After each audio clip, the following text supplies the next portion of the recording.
Welcome back, guys, to Ace Attorney Investigations 2, Prosecutors Gambit, where last episode we met with an old friend, or an old friend of Phoenix's, not exactly Miles's, because he has no clue who Frank Sword is. That didn't stop us, of course, from beating him in a game of mind chess, checkmating the guy before receiving testimony. Testimony which we have an issue with, this exact statement. I remember seeing his ring gleaming as it caught the light, featured a snowflake motif in relief. Well, as we checked out the crime scene at the end of last episode, we know that we cannot see a ring on Mr. Knight's dead body. Of course, it might be hidden under that cloth there, but we will see Objection! how this turns out. You know too much. A ring with a snowflake relief. Yes, I saw it clear as day. It was carved in such fine detail. Interesting. Your testimony is certainly very accurate. In fact, I'd say it's just a little too accurate. And what's wrong with being too accurate? I mean this. You testified to having seen a ring with a snowflake design on it. And while the victim did indeed have a ring on his finger... See? Exactly as I said. There is no way you could have seen it. Take a look at this photograph. As you can see, the victim's right hand was covered by a tarp. It would have been impossible for you to see his ring, let alone what design was on it. Unless, that is, you approached the body and removed the sheet. You told us earlier you only took a look through the window in the door, yet you seem to have seen quite a lot from such a disadvantaged location, Mr. Sword. Who the heck do you think you are, huh? Mr. Big Shot, acting like you know it all? I mean, I saw what I saw, I swear. Oh, I know, the man's arm. It must have moved under that tarp after I peeked in. Objection! Nonsense. You already told us that you can't have been the case. He wasn't moving at all. He was just lying there. Meaning he was already dead. You said it yourself that the victim was already dead, and dead men don't move, do they? Ooh-wee! Is that the stench of the desperation I smell? What are you hiding, Mr. Sword? Tell us! No! You're wrong! I know what I saw!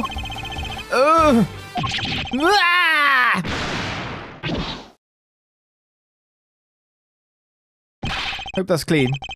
You couldn't let it go, could you? Had to keep on poking and prodding.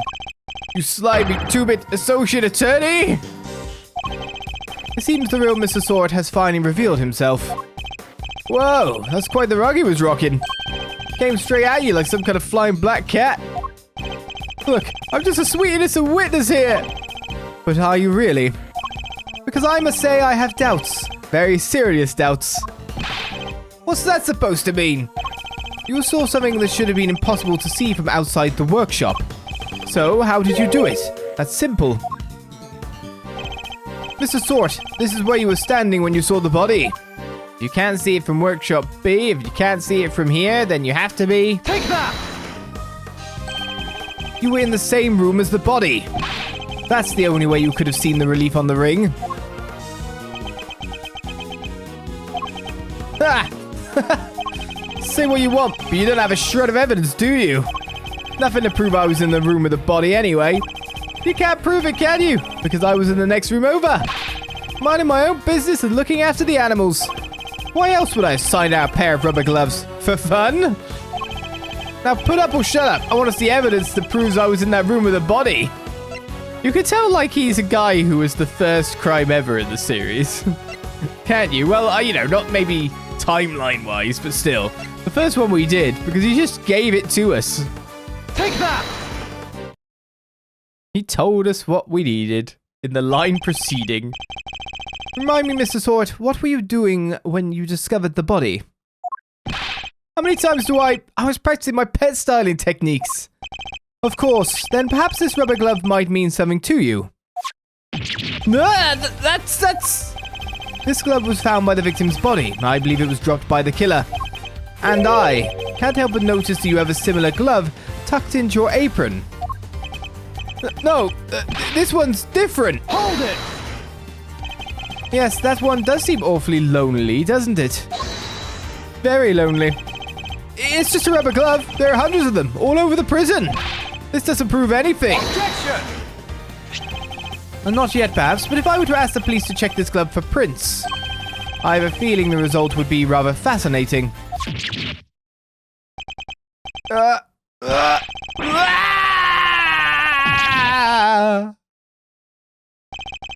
It's over. Objection! What? What the? That's a pretty rad objection, am I right? Please, Fender, now's not the time for tomfoolery. But I have a legit objection, because this isn't over. There's something that still doesn't make sense. Well, yeah, there's a lot that doesn't, Fender. Our man here's a prisoner, right? And he's got one of those bracelet doohickeys on? That's true. So how could he have left his workshop in the first place? His bracelet would have triggered the alarm if he tried. Alright, we don't have a good explanation for that yet. Well, anything you'd like to share, good buddy? We're all friends here. That's weird. He should be clinging onto that bracelet like the big round lifesaver it is. In what way? As in, it's the best hope our wig-flinging friend here has for getting off the hook for murder. Sorry, can't get into the crime scene with a bracelet on. If it was me, I'd be arguing that for my life. And yet, he hasn't said a peep about it. I wonder why that might be, huh? The sound of silence. I suppose Miss Law Priestess did preach that silence is golden yesterday too. Whoa, you sounded like an actual attorney for a second there, Mr. Fender. The worst of times are when lawyers calmly show our biggest smiles. Gregory told me that. It was part of the attorney's code he lived by. So, friend, what's the dealio? Why so coy about your bracelet? Well, to tell you the truth, it's broken. Broken? I fell over a little while back, you see, and hit it on the floor. After that, it didn't seem to set the sensors off anymore. I should have told the guards about it, I know, but, well, it was awfully convenient. I see, so your bracelet is broken. Do they really break that easily? If so, then this prison has a serious security problem. Yes. I mean, not just the people, the prisoners, I think the pets too. You there, could we have a moment? Oh, aren't you just the cutest? Ahem. Meow! How can I help you, sir? This prisoner's bracelet appears to be broken. What? Really? That's not good. I'll get someone to find a replacement right away. Thank you. We'll keep hold of the broken one for the time being. Sahwit's bracelet wasn't working at the time of the incident. It could not be detected by the sensors. Of course, sir. I trust you'll take good care of it. I'm not even on the case, but whatever. Sweet. Bracelet sorted. Now to turn our murder in, yeah? What? No, I didn't kill anybody. Whoa there, Palio. You were the one who said your bracelet was out of commission. Or were there other inmates freely roaming the halls while everybody was busy watching the show? No, I just found the body, that's all, I promise.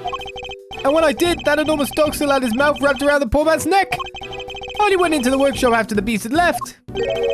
And why did you go in? Well, Oh, fine, I wanted to go through his pockets, okay? He was going to rob the corpse. That explains why he remembers Knight's ring in so much detail. Hey, why are you looking at me like that? I'm a great thief. I'd never stoop so low as to steal from her. Well, I didn't steal anything either. The show ended just after I'd entered the room and all the other inmates came trickling downstairs thereafter. I panicked, rushed back to the other workshop and started my fake screaming. And dropped the glove in your haste, huh? Rubber glove data has been updated in my organizer. I guess this all just about hangs together. Anything smell funky, Miles? Other than whether Mr. Sahwit is the one who did it, I'd say one very significant question still remains. The question of how Knight made it into the prison proper from his holding cell in the detention center. Ooh, yeah, that one's a doozy. I also can't help but wonder about another key feature of Mr. Sahwit's testimony.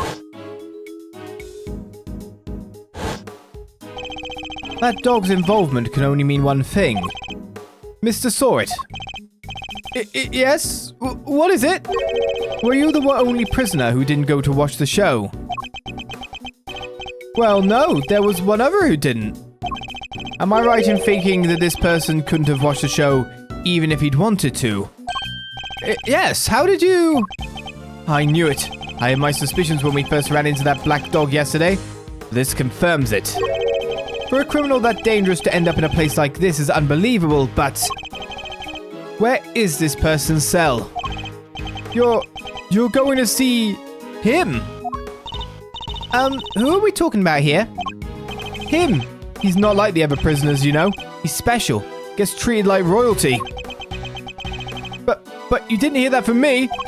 All I'll say is, if you value your life, you'll stay well away from him. What? Will you please stop trying to scare us all the time? The big cheese, huh? Well, I, for one, definitely value my life, so that sucks. They keep him in maximum security. Which is over there.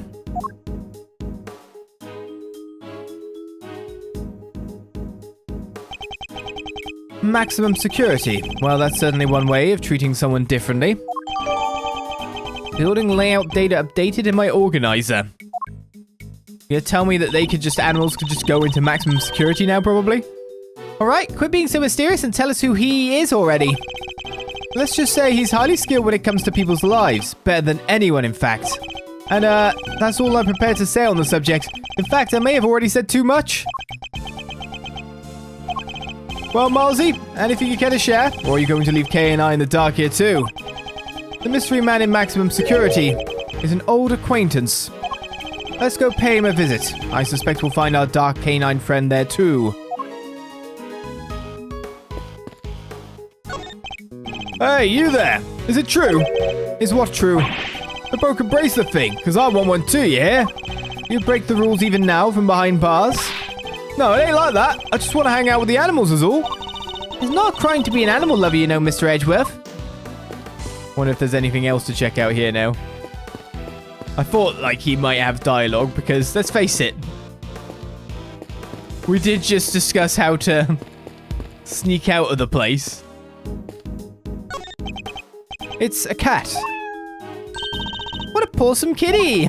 Please, Kay, I'd appreciate it if you could stick to using normal words. If I had a little buddy like her, life in prison wouldn't be so bad. No, what am I thinking? I can't get locked up for real. Perhaps I'd better give her a meowment to get this cat speak out of her system. Like every Makote. Stop them. It's a plague. I can't believe you found out about my bracelet. I was expecting you to show a little more remorse. Well, of course, I am very remorseful, yes. Anyway, shouldn't you be, on your way to maximum security? A word of warning, but I suggest you be on your best behavior from now on. Of course, I won't be stepping out of line again. As if I needed a reminder from the likes of you. You might also consider using your best words too, Mr. Sword. Alright, that seems to be everything in here. All the extra dialogue we could extrapolate. Maybe. Maximum security. Who's here?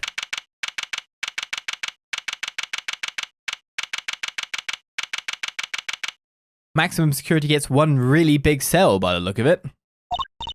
Wow, it's pitch black in there. I can't see a thing. But didn't you say that the Yatagarasu takes flight even in the dead of night or something? Even in the depths of night, when no other bird dares to take flight. One alone soars to shine the light of righteousness on the world's blight. And that one is me, for I am the great thief, Yatagarasu. Whoa, you're one powerful performer. Thanks, but that doesn't help me see in the dark. I'm a human, not a three-legged raven. Ah! What? Ah, Mr. Edgeworth. That voice, I knew it. It has been far too long.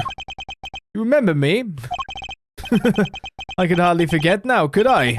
After all, you are the one who put me away. Mr. Edgeworth, are you talking to that dog?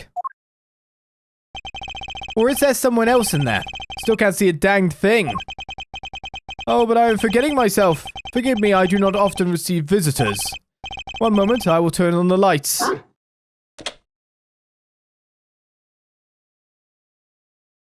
Well, that's creepy. Boss. You a heavy-footed lot. Am I right in thinking there are 3 of you in all? Very well. Perhaps we should start by introducing ourselves. I am Bodhidharma Kanis.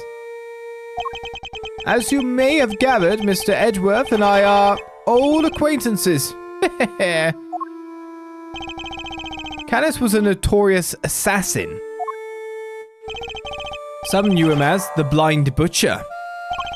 His only weapons were a vicious hunting hound and a fearsomely sharp knife. His appearance was always announced by the sound of bells, the last sound his victims would ever hear. Well, Mr. Edgeworth, am I to guess why you have come to see me?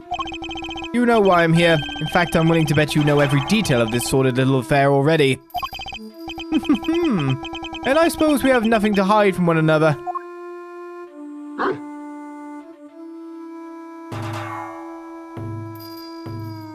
So wait, the dog is part of his assassin's kind of like weapon repertoire?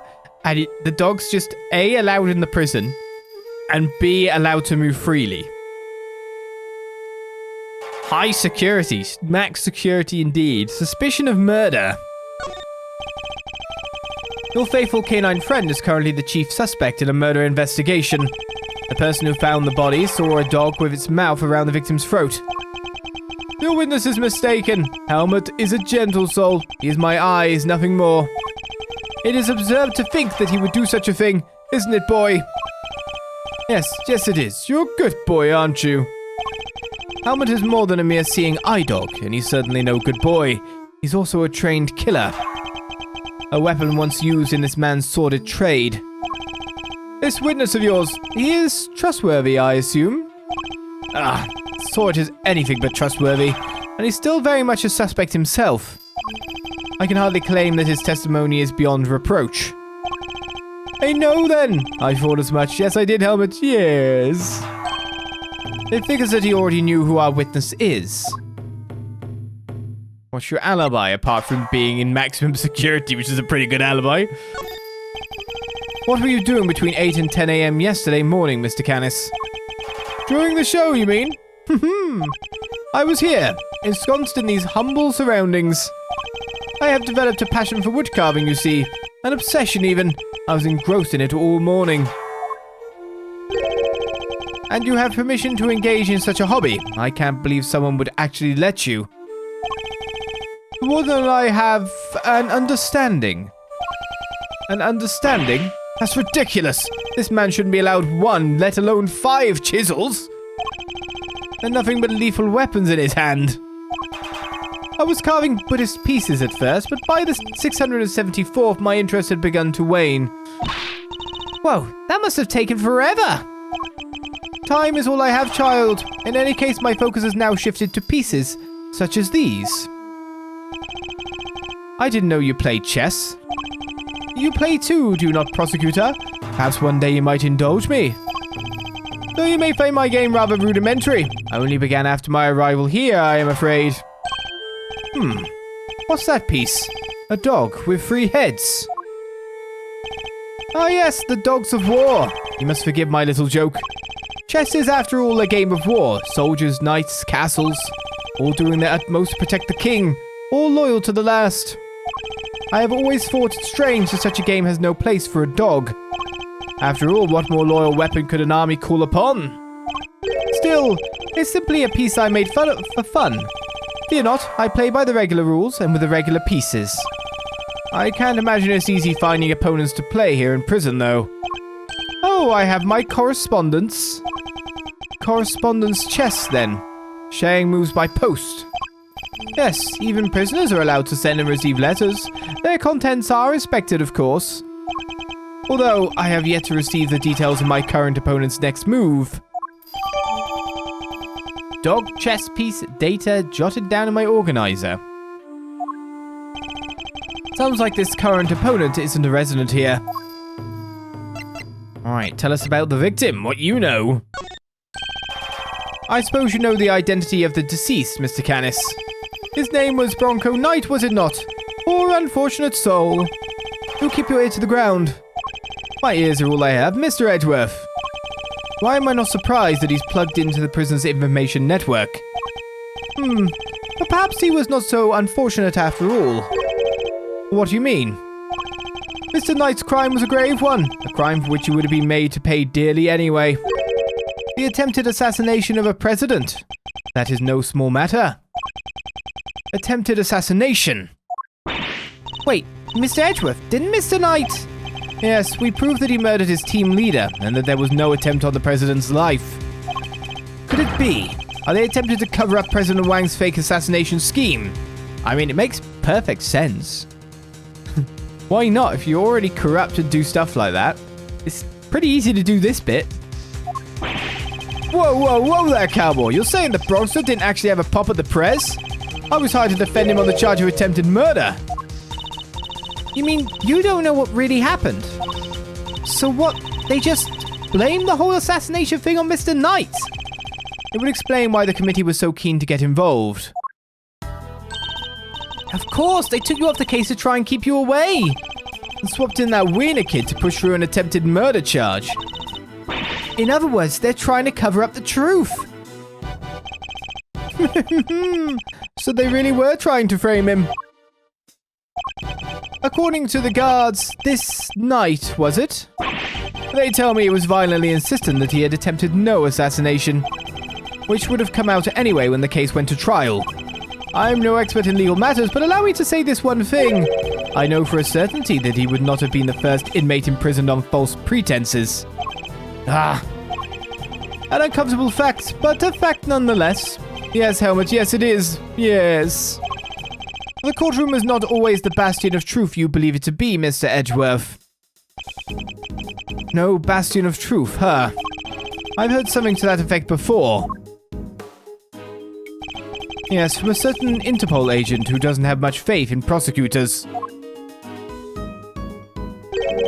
You're not twisting the truth behind those closed courtroom doors too, are you? Fueled by that kind of thinking, is it any wonder the courts produce nothing but falsities and lies?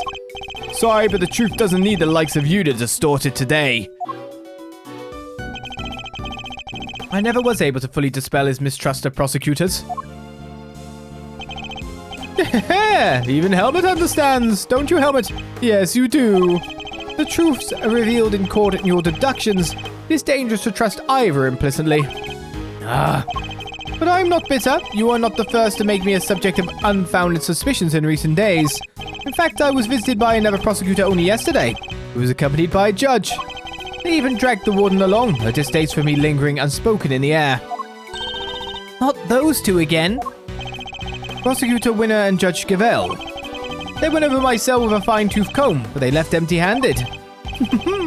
They were looking for the murder weapon, I believe, to no avail. But I mustn't take it personally.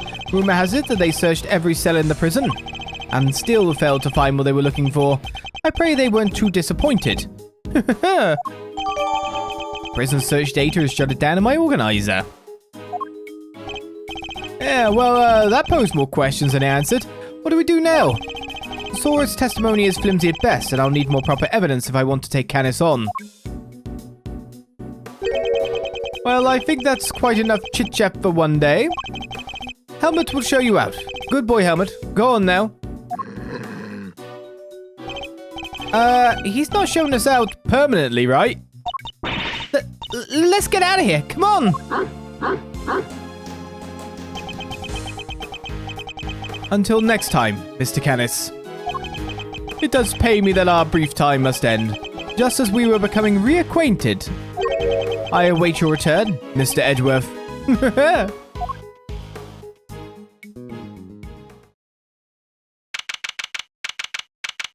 I told you not to get on it! Now to gather the evidence, I need to bolster my case. Hey, Mr. Edgeworth! That's the best hiding spot she could find. It's alright, Kate. You can come down now. Where's Fender? He ran off somewhere. I had no idea he could move that fast. Fender. So what do we do now? You and I will continue the investigation, and I know just where to start. By solving that one particular mystery that's been dogging us this whole time. Knight's body was found in one of the prison workshops. But he was presumably being detained in one of the detention center's holding cells. So how did he wind up on the other side of those heavy security doors? Let's start by investigating the holding cells. And Mr. Nice Room, right? But, what about Mr. Fender? I'm sure he'll find us when he's ready. Sure, but he is kind of our boss, isn't he? Oh well. Oh well. We're out in the detention center, 134. The victim's cell is just over there. Lead the way, Mr. Edgeworth. Can I examine stuff first? I've just about had it! Who's that? Warden Laguarde. She must have come from the corridor marked no entry. He's still not talking, ma'am. Even with the evidence you borrowed from the precinct. No, and I've tried so many times I've lost count. What am I supposed to do? I can't send in a blank report. I guess a killer for hire was always going to be a tough nut to crack. A killer for hire? Oh. I couldn't help overhearing, Warden Laguarde, but were you just talking about Bodhidharma Kanis? My, you were listening. Have a gauche of you. A girl's privacy is her armor, you know. Do you normally conduct interrogations of the man yourself? Oh, it's not just him, darling. I try to have the occasional tete-a-tete with everyone you see. That's what it means to be a member of the family in the little home of ours. There isn't a person who hasn't made the pilgrimage to my office at least once. Your office? How sweet! He's angling for an invite. Well, I suppose it is the hottest ticket in town. It's down this corridor here, darling. But FYI, I don't let just anybody wandering willy-nilly. Let's see, that would put it right around here. It's a wonderful room if I do say so myself. All my guests rave about it. And who wouldn't want a view of my fabulous garden and the yard? Ooh la la! The yard? If it's anything like the rest of the place, it's probably full of adorable animals, right? Can I see? The building layout has been updated. Oh, darling, it's so sweet of you to take an interest, but I'm afraid that's just not possible.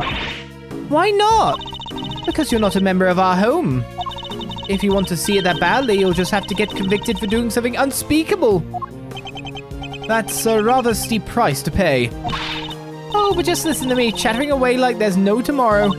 It's time for Ali's lunchy brunch. The poor dear will be dying. Ali?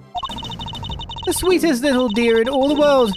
I know I shouldn't have favors, but you know how it is. Now, to the yard with me. Ciao for now, darlings. Ali? I wanted to ask her more about Canis, but she dominated that conversation from start to finish. Let's go investigate the victim's cell, shall we?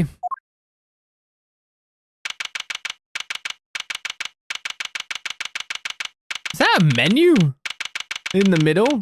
You can see a security camera in the reflection of a mirror, important or not. The notes are there. A torn up paper. So this is Knight's cell.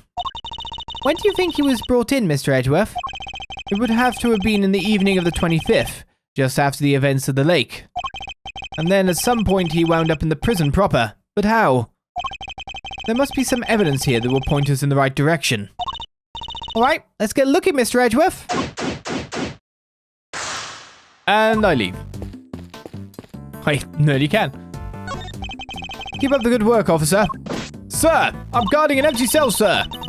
Yep, there's absolutely no need to keep an eye on us. Because we're two great thieves of justice. You're what now? You really need to pluralize thieves on my account, Kay. Right, a nice reflection. Reflected in the mirror is a security camera. A great thief's greatest enemy. Nothing about this place is very thief-friendly, if I'm being honest. I think that might be entirely deliberate, Kay. Guard! I'd like you to retrieve the footage from this security camera and review it as carefully as you can. If you see anything out of the ordinary, inform me immediately. Yes, sir! Wow, we got rid of the guard. That easy, eh? Oh, is that a menu? I must scour the scene and inspect anything that catches my attention.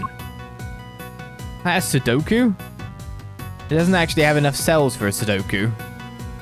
So it's a chess-based correspondence. Hey, look at this weird piece of paper. There's some sort of grid on it. Let's take a closer look. Well, next move bishop to g2, which is there. What next, rook? No pawn to g6? No, what's next? Rook? No pawn to g6. So out of here. Something for me to deduce here?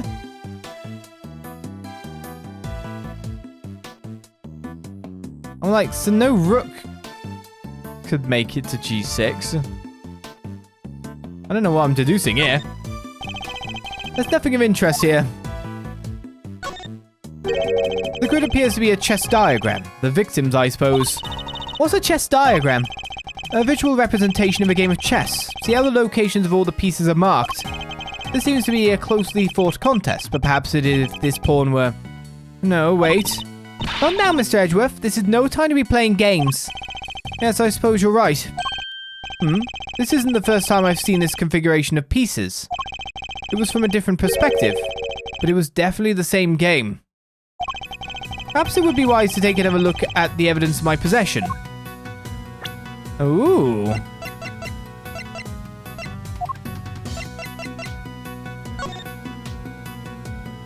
The difference is the big doggo.